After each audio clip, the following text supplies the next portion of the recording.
Bonjour, ici P The Builder, X Jupiter. On va apprendre à te connaître. Vas-y. Je veux savoir qui tu es. Enchanté, tu vas bien? Je vais très bien, Alhamdoulilah. Et toi? Ouais, ça va, je vais bien. Top. Je t'ai découvert il y a peu de temps. J'aime bien ton énergie, donc je voulais en savoir plus sur toi. Ok. D'où viens-tu déjà pour commencer? Je suis originaire de la Guinée-Conakry. Ok. Après, j'ai souvent tendance à répondre que je viens de Jupiter, mais bon.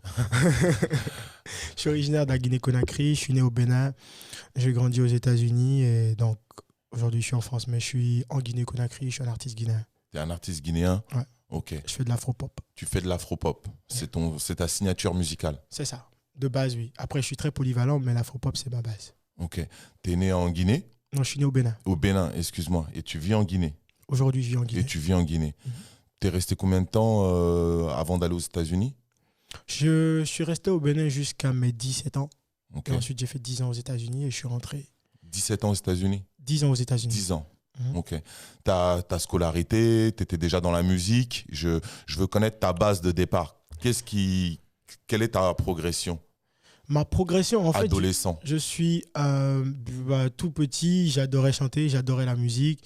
Je pense qu'à 6 7 ans, je suis allé me créer mon propre djembé chez mon voisin grâce au tuyau de construction et puis au pot de mouton séché. Donc du coup, c'était le premier instrument auquel j'ai joué, j'avais 6 7 ans. Mais je ne pouvais pas le jouer chez moi parce que je viens d'une famille Peul, donc très très anti-musique de base, très très pas tolérant à la musique. Et du coup, j'ai commencé là. Après, je faisais des petites interprétations. La musique, c'est quelque chose qui a toujours fait partie de ma vie, en fait. Et à mes 17 ans, j'ai eu mon bac à 16 ans. À mes 17 ans, je suis allé aux États-Unis. Et après, progressivement, tout s'est fait, en fait. C'est-à-dire que j'ai pas vraiment, comme je dis, forcé les choses. C'est juste qu'à un moment donné, la musique, elle s'est imposée à moi comme un travail. Sinon, je pense que ma première chanson est passée en radio. J'avais 14 ans au Bénin. 14 ans? Ouais. Ok. J'ai eu mon premier award à 17 Donc ans. tu étais encore Bénin. en Afrique à ce moment-là. Totalement. Tu avais déjà commencé à écrire, à composer? Yeah. Et j'avais déjà eu mon premier award justement à mes 17 ans. À 17 ans? Yeah. Donc là, tu partais vers les États-Unis. Yeah. Donc c'est cette partie-là là, qu'on va développer. Là. Raconte-nous, comment d'un enfant qui construit un djembé, tu me fais un coq à l'âne et tu arrives dans les radios. Qu'est-ce qui s'est passé dans ce mouvement-là? À quel moment exactement? Avant l'adolescence, tu construis ton djembé, donc tu commences à devenir artiste, j'imagine, sans le savoir. Après, par la suite, tu fais des rencontres, c'est l'école. Qu'est-ce qui t'amène à faire de la musique? C'était ma seule... J'étais très timide quand j'étais adolescent. Tous ceux qui me connaissent confirmeront, j'étais très timide. J'étais pas bavard, mais j'étais un passionné de deux choses, musique et études. C'est-à-dire que les études, ça a toujours été mon fort parce que j'aime beaucoup apprendre. Mais mis à part ça, c'était la musique. Donc, c'était ma seule façon, si tu veux, de m'exprimer, en fait, en vrai. C'est-à-dire que quand quelqu'un m'énervait, j'écrivais une musique. J'écrivais un texte. J'écrivais un texte et je le chantais seul, tu vois. Et je me sentais mieux parce que j'avais l'impression d'avoir extériorisé comment je me sentais. Et voilà. Vers 10, 11 ans? Déjà, oui. T'écrivais tes textes? J'avais déjà commencé. Je suis rentré en studio pour la première fois, justement, j'avais 14 ans. Ok, donc tu avais déjà 3-4 ans d'écriture, de texte. Ouais, je dirais pas d'écriture parce que je considère que c'est le début, tu vois, tu apprends des trucs. T'es là, tu voilà, je griffonnes, place 2-3 phrases, j'essaie de faire des rimes. Moi, j'écrivais au début avec un dictionnaire. Hein. Okay. Tellement que je voulais vraiment que ça ait du sens. J'étais toujours en train de fouiller dans le dictionnaire, qu'est-ce qui rimait avec quoi, qu'est-ce qui avait du sens, parce que j'aimais beaucoup le rap, mais j'aimais beaucoup le R&B aussi. J'étais très musique urbaine depuis la base. Et du coup, voilà. Ok. Donc, qu'est-ce qui t'a amené à ton premier studio? Qu'est-ce qui m'a emmené à mon premier studio? J'ai eu la chance d'avoir des amis à ma grande sœur qui avaient créé un home studio chez eux. Et c'était quelque chose de très très rare à l'époque parce qu'à l'époque, pour aller dans un studio, il fallait payer beaucoup de sous. C'était un grand, il fallait prendre des rendez-vous. Et du coup, c'était déjà la curiosité en fait. Donc je leur ai dit, écoutez, moi j'ai des chansons que j'écris depuis un petit moment, depuis quelques mois. Est-ce que je peux venir enregistrer? Bon, ils m'ont pris mon argent du mois. Ils ne m'ont pas fait gratuitement, ils m'ont pris mon argent de poche du mois. Mais je voulais tellement le faire que je n'ai pas hésité à leur donner mon argent de poche parce qu'ils étaient dans la même école, mais c'était des aînés. Et donc, je me suis retrouvé là-bas, on a enregistré. Et voilà, quoi. À 14 ans, tu choisis ton beat comment? Non, Qui- à 14 ans, tu choisis pas C'est vraiment ton eux beat. qui t'ont proposé des sons, ils t'ont dit vas-y, chante là-dessus ou rappe là-dessus. C'est eux qui l'avaient joué en vrai, ouais. Ouais. Pour la première section studio, c'était eux en fait. C'était eux, on est allé en studio, le mec il tâtonnait un peu au piano, il trouvait des trucs, tu vois, et ça passait de toute façon. Sonorité, tu t'es dit ouais, ça j'aime bien, je Voilà. vais essayer là-dessus. C'est ça, Voilà. c'est Et ça. c'était quoi, une chanson ou un rap? C'était une chanson. C'était une chanson. Mm. Ta première musique, C'était une chanson. enregistrement est une chanson. Yeah. Ok. C'était une Tu t'en chanson. souviens? Ouais, je m'en souviens après. Je m'en souviens très, mais ça s'appelait Fiesta. Fiesta. Yeah. Ça a marché? Ça a Ça, créé ça quoi a eu un succès d'estime dans mon école. dans ton école, Voilà, ce qui est ça a eu déjà un- bien. Voilà, ça a eu un succès d'estime dans mon école et ça a aussi fait que j'ai justement rencontré des personnes comme celui que j'appelle mon mentor, Sam Seed, qui m'a justement, qui avait un studio, qui était l'ingénieur de son le plus réputé du pays en matière de musique urbaine et qui m'avait écouté aux Journées Culturelles et qui m'a dit passe à la maison qu'on discute. Et lui, il m'a beaucoup appris des choses justement de 14 ans à 17 ans. C'était celui-là qui m'apprenait à articuler en mettant par exemple un stylo dans ma bouche, tu vois. Oh, Ah ouais, lui, il m'a donné. J'ai été à cette école moi aussi. Tu vois. Ouais. Donc moi, j'ai vraiment été, j'étais C'est très rare jeune. ce que tu viens de dire là. J'étais très jeune, mais je suis allé à cette vieille école-là, tu Ah. vois. Il m'a appris à développer ma confiance en me regardant droit devant un miroir et en parlant, tu vois. Parce que j'étais vraiment... Moi, j'étais le mec. Une fille aurait pu me dire « t'es mignon ». Je l'évite toute l'année. Pas parce qu'il y a un problème, mais parce que j'ai même pas le courage de la regarder en face, tu vois. Ouais. Donc, ouais, ça m'a ouvert ces portes-là. Ça m'a ouvert les portes de la connaissance, du développement de ma musique. Et après ça restait encore un début pour moi. Ça restait vraiment, vraiment un début. Eh ben, ça va, c'est un bon mentor qui t'apprend la technique. Tu commences à développer ton écriture. À ce moment-là, tu as créé une identité, pas encore. Non, Tu es pas encore. En vrai, Tu te j'aimais- laisses porter. Ouais, je me laissais juste porter par ce qui se passait. Après, le premier single officiel, vraiment, justement, à mes 17 ans, c'était du R&B parce que j'aimais beaucoup. J'écoutais beaucoup Corneille, j'écoutais beaucoup Akon qui venait de sortir et tout et tout. Et dans mon pays, c'était au Bénin, à l'époque où je vivais, c'était que le rap.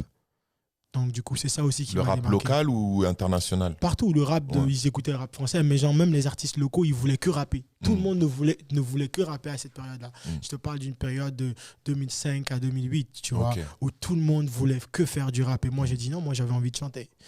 Et du coup, premier single en studio, justement, avec ce monsieur-là, premier award. Premier award. Premier award, meilleur single R&B de l'année. J'étais très jeune, mais il fallait que j'aille aux États-Unis pour étudier. Les États-Unis, c'est les études qui t'ont envoyé là-bas. Non, en fait, c'est la chance. C'est la C'est chance. Dieu, parce que je suis allé aux États-Unis grâce à la loterie Visa. Ok. Donc j'étais chez moi tranquille. En vrai, c'est le destin qui m'y a envoyé. Qui t'ont- J'y suis allé parce que voilà, c'était mon frère aîné, qui est mon manager d'ailleurs, qui finissait ses études et qui avait décidé de jouer la loterie Visa, qui était vraiment quelque chose dont tout le monde parlait à l'époque pour toute la famille, inclus lui. Et puis mon nom, il est sorti Ton nom est sorti. devant des millions de personnes. Ah ouais, ça arrive souvent. Et donc je suis allé me chercher, comme on dit. Pour les études. Pour les études, mais aussi me chercher parce que j'étais pas là-bas que pour les études. Mes parents ne pouvaient pas vraiment assurer des frais Ils n'avaient pas non plus rêvé que leur fils aille aux États-Unis en vrai, tu vois. C'était pas dans leurs objectifs ni dans leurs cordes. Tu vois, eux, de toute façon, on se débrouillait. J'allais à l'université au Bénin, dans une bonne université, tout et tout. Mais de là, aller supporter des frais, tu vois, en Occident, c'était compliqué. Et du coup, vu que j'avais la chance, grâce à la loterie Visa, d'avoir des papiers, bah, ça fait que j'étais là-bas, je travaillais à plein temps et j'allais à l'école à plein temps. Ok, tu t'es pris en main. Total. Tu t'es pris en main. T'étais où aux États-Unis? Atlanta d'abord. Atlanta. Wow, pas mal. Et, Pour démarrer au niveau. tu vois, dans là-bas, le j'ai son. découvert encore, voilà, tu vois. Je suis arrivé en plus à l'époque où Gucci Mane Il était dans la explose tout. trappe, voilà, Ouais. et la trappe venait, en fait, ça venait de commencer, T.I. était en T.I., train ouais. de faire Young Jeezy, c'était vraiment la période, en fait. Drake venait à peine d'être découvert, même pas, il était même pas encore mainstream, donc Lil Wayne, donc ouais, je suis arrivé dans une période pareille, mais j'avais mis pause à la musique pendant toute cette période. Ça te travaillait en même temps, ça te trottait dans la tête. C'était dans ma tête, mais j'ai pris quoi, 5 ans. En fait, j'ai pris 5 ans sans rien sortir parce que De 17, Yeah. on rajoute 5 ans. Parce que pendant cette période-là, je me suis dit, écoute, si c'est vraiment ce que tu aimes, si c'est vraiment ce que tu veux faire de ta vie, ça va venir à toi. Continue à observer, à apprendre, mais il y a des priorités. Il faut aussi de la connaissance. Je voulais étudier le marketing parce que je voulais aussi savoir me vendre sur le long terme. Parce que j'avais une vision exactement pour me dire, OK, dans tous les cas, que ce soit la musique ou au-delà de la musique, il faut pouvoir, tu vois, l'industrie de la musique m'a toujours intéressé dans tous les cas. Donc je me disais... Tu as ce côté autodidacte. Tu t'organises pas que artistiquement, mais business Ouais. et musique en même temps. C'est ça Voilà. que tu as, cette vision de comment je vais gérer ma future carrière peut-être. C'est ça, c'est important. C'était important pour moi en tout cas. Donc du coup, j'ai fait un silence et j'ai continué à travailler tout et tout. Et je pense 2014, euh, je suis réapparu avec un single qui s'appelle Fallait que je te dise. Là, c'est les fameux 5 ans qui sont écoulés. Yeah. Tu es toujours à Atlanta? Tu Je suis arrives à toujours à Atlanta? J'ai fini mes études. Toujours à Atlanta? Tu Yeah. restes 5 ans à Atlanta? Yeah. Tu travailles, tu étudies à côté, Voilà, je me mais il y a cherche. toujours une petite cellule qui réfléchit. Voilà. Où À- j'essayais des trucs. De toute façon, je rencontrais des guitaristes dans mon école, des trucs. Tu vois, je m'amusais, Ouais, mais c'est juste ouais. que je n'en faisais rien de public, tu vois. Hmm, Parce que je ne me sentais pas forcément prêt, hmm. tu vois. Et 2014, je sors Fallait que je te dise. Qui D'ailleurs, j'étais aux États-Unis. Mais En je suis rentré- français? En français. En français. Moi, j'ai toujours chanté en français de base. Aujourd'hui, je chante français peu parce que justement, mon identité, ma musique s'est affirmée au fur et à mesure que j'ai trouvé ma direction.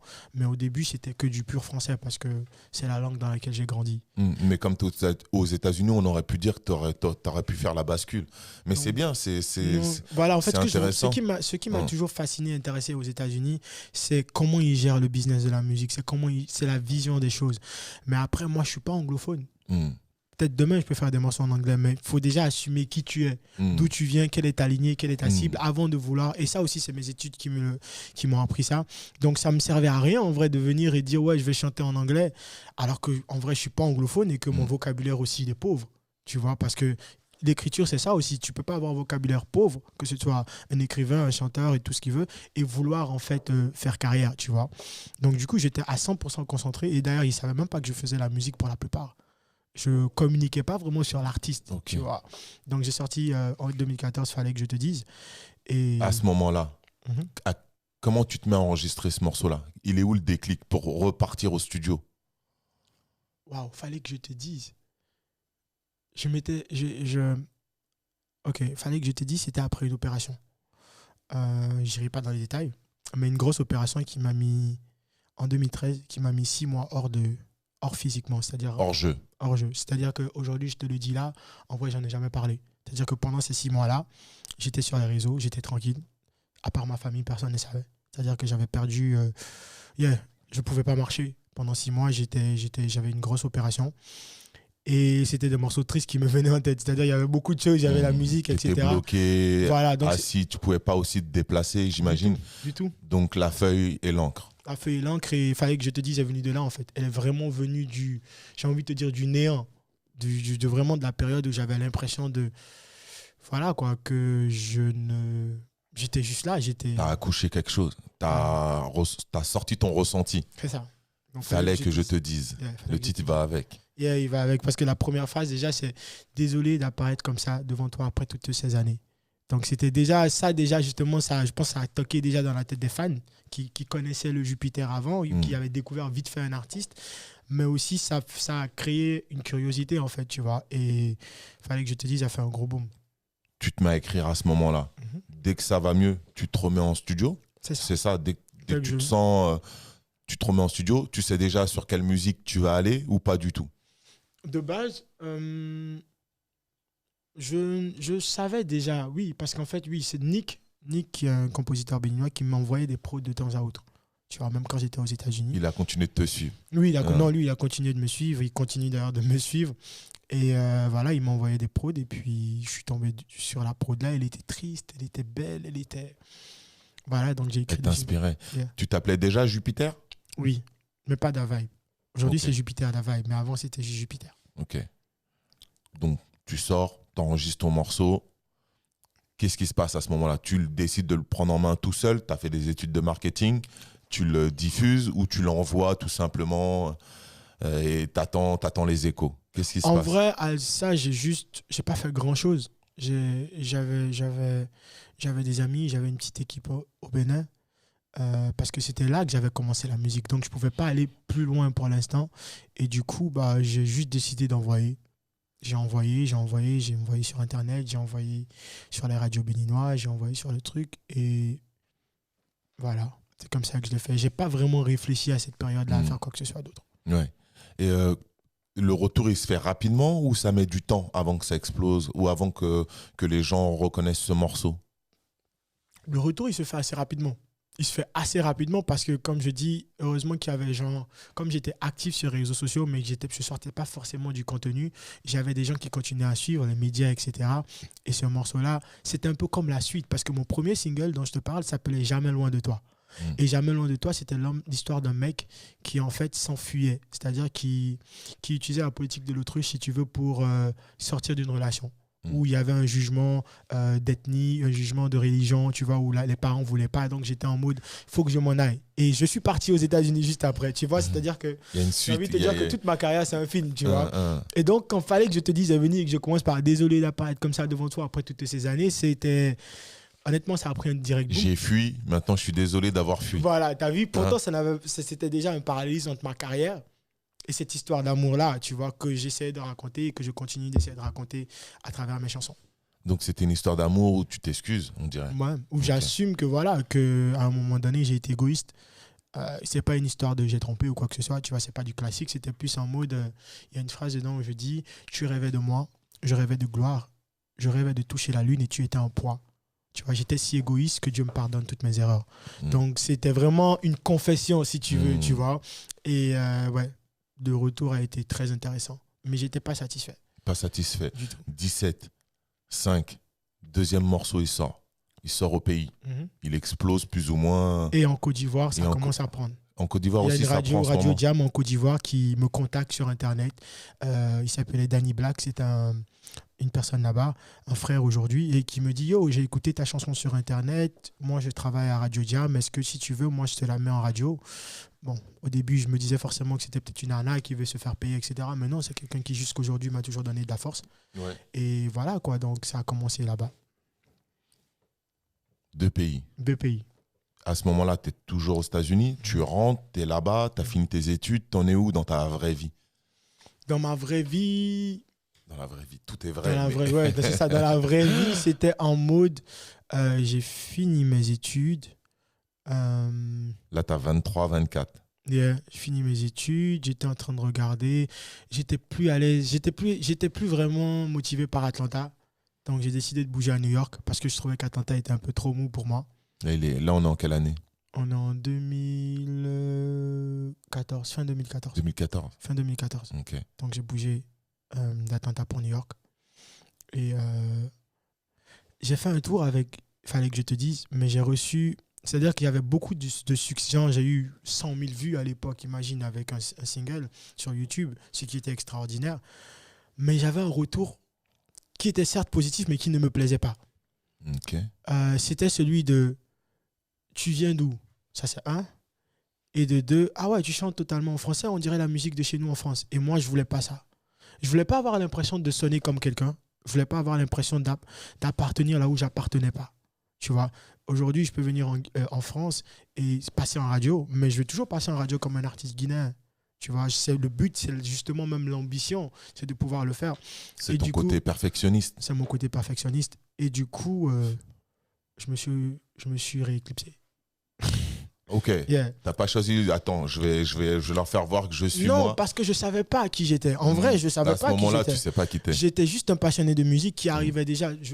Vocalement, je me développais beaucoup, mais au niveau de la DA, j'étais pas forcément qui je voulais être. C'est-à-dire que j'étais pas encore, je me trouvais pas forcément, mais surtout c'est les retours qui étaient importants. Et ces retours-là me rappelaient à chaque fois qu'on n'arrivait pas à savoir d'où je pouvais venir, on n'arrivait pas à savoir à qui j'appartenais, au continent auquel j'appartenais. Et donc du coup, j'étais pas content. Donc je me suis remis de côté. Pour faire quoi? Pour travailler. Travailler classique. Travailler pour comprendre, pour utiliser mes cours, comme je dis, genre, ce que j'ai étudié, pour utiliser mes cours et pour me dire, ok, qui tu es, qui es-tu, qui veux-tu devenir, comment veux-tu que les gens te perçoivent. Et là, je suis retourné au mix justement de ma culture et moi, c'est-à-dire le français et le peul, qui était quelque chose de très très important à un moment donné pour moi, parce que ça m'a permis aussi de dire, ok, aujourd'hui, je ne vais pas arrêter de chanter en français, mais il doit toujours avoir quelque chose dedans qui rappelle d'où je viens. D'où tu es. Tu vois, qui tu es plutôt. Qui je suis, voilà, qui je suis et d'où je viens. Et du coup, voilà, je suis revenu en 2016, fin 2016, et depuis, j'enchaîne. Tu es revenu en France? Non, je suis revenu musicalement. C'est-à-dire que 2014... ok, tu as ressorti un autre projet. Voilà. À quelle période t'as dit? 2016, fin 2016. Yeah. Et c'est quoi le titre cette fois-ci? Fumilayo, ce qui est un nom africain. Ok. Qui veut dire? Qui veut dire... comment t'expliquer ça littéralement? Tu m'inspires la joie, en fait, porteuse de joie. C'est un morceau pour toutes les femmes indépendantes, en fait. Ok. C'était un morceau pour décrire, si tu veux, j'avais envie de dire, écoute, alors là, je vois que des fesses partout. Je vois que des femmes qu'on met dans des clips juste pour ce côté, ça. Mais moi, j'ai bien envie d'écrire le type de femme que moi, j'aime, tu vois. Et c'était, voilà, la femme indépendante, c'est qui se bat, certes sexy, tu vois, qui fait sa maline, qui fait ses trucs, mais qui doit être fière d'elle parce que personne ne l'impressionne. Et du coup, je suis revenu avec ça. Ok. Alors, le retour? Le retour était, là, j'ai commencé justement, c'est après ça que il était total. C'est-à-dire que déjà, c'était du français et du peul. Le peul qui est une langue qui n'est pas vraiment exploitée en Afrique, et pourtant on est des millions. Et du coup, il y avait déjà cette langue, elle vient d'où? Qu'est-ce que c'est? Tu vois, il y avait cette curiosité qui, moi, me plaisait parce que ça se rapprochait un peu de ce que j'avais envie de créer. La différence. Tu vois, j'ai toujours été pour la différence, pas pour être dans un rang. Donc, du coup, très bon retour. D'ailleurs, même, ça m'a ouvert des portes sur Africa numéro 1, sur RFI, sur toutes les grosses plateformes en Europe. J'ai fait ma première tournée média, justement, grâce à ce son. Parce que je suis venu et c'était un morceau, justement, tu vois, il y avait une certaine identité sur le morceau et tout et tout. Et après ça, j'ai enchaîné. Tu as eu des retours de Peul? Oui, bien sûr, beaucoup. De Peul de partout, comme il y a plusieurs Peuls. Mais... Qui se disaient même, non, lui, il n'est pas Peul. Comment ça se fait qu'il chante comme ça dans ce type de musique? Parce que la musique Peul est tellement catégorisée aussi pastorale et d'un certain type d'instruments, de beats, tu vois, que moi, j'ai cassé les codes, si tu veux. Donc, du coup, ouais, j'ai eu beaucoup de retours. Beaucoup de bons retours. Et ça m'a juste encouragé à partir de là à accélérer les choses. Ok, là, tu es prêt. Voilà, fin 2016, j'étais prêt. Les études sont finies. Tu bosses? Je bosse. Je travaille à l'ONU. À l'ONU? Yeah. Qu'est-ce qui t'a ramené là-bas? Mes études m'ont ramené là-bas. Un stage Non, je travaille. J'étais consultant à New York. J'étais consultant à New York pendant 1 an, 6 mois. J'étais consultant au niveau du département des médias et relations internationales.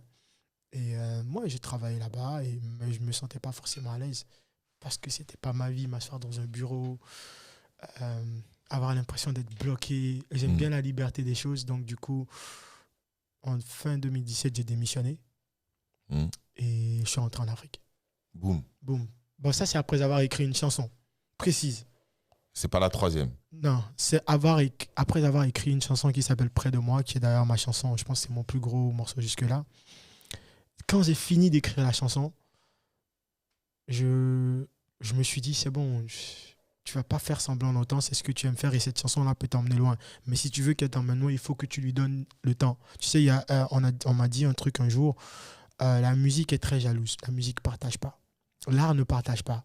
Et au début, je le faisais parce que je voulais justement avoir cette assurance-là.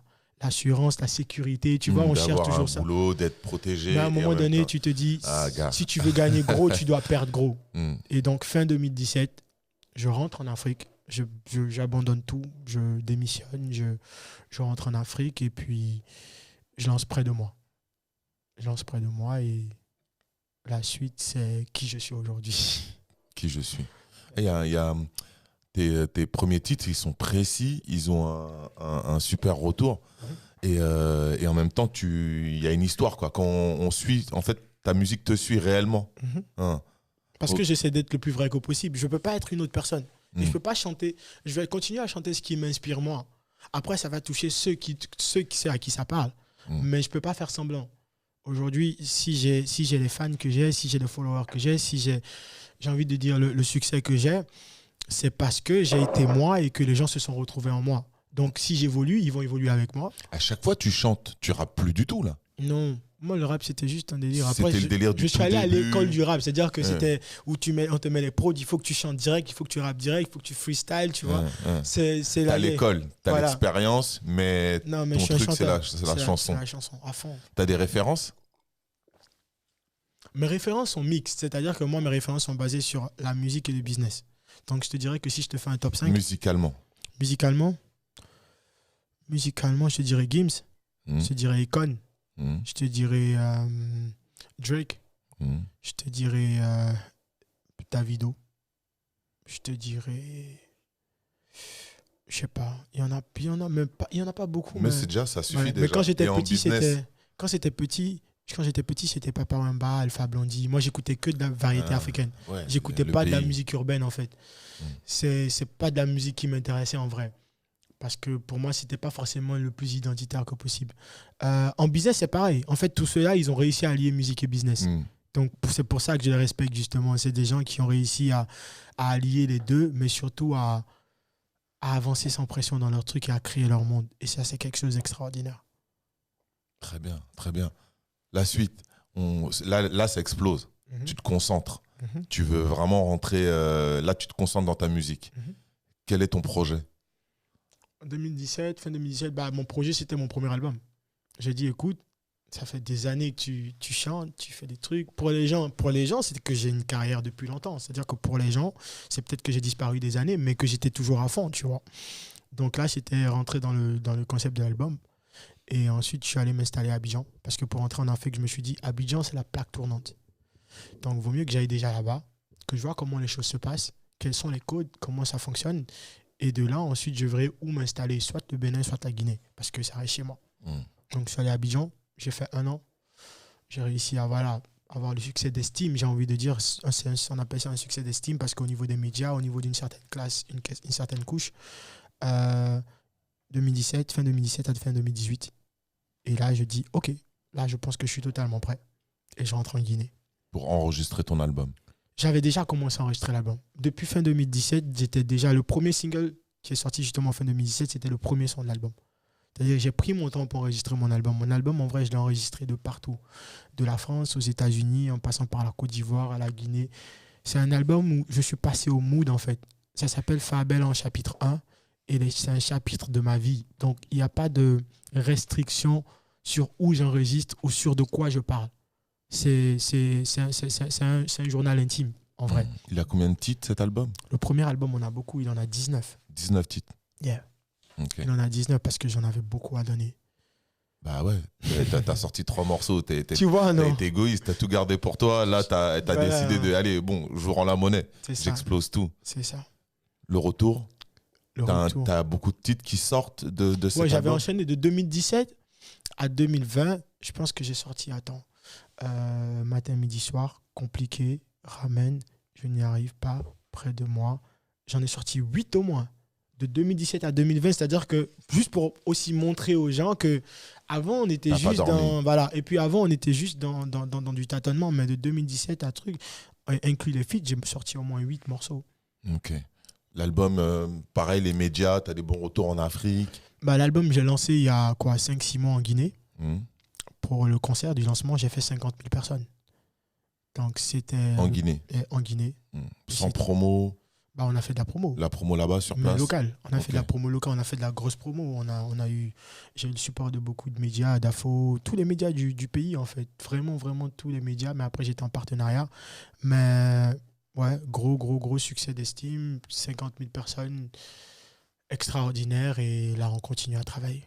Là, tu continues à travailler. Là, je suis Volume 2.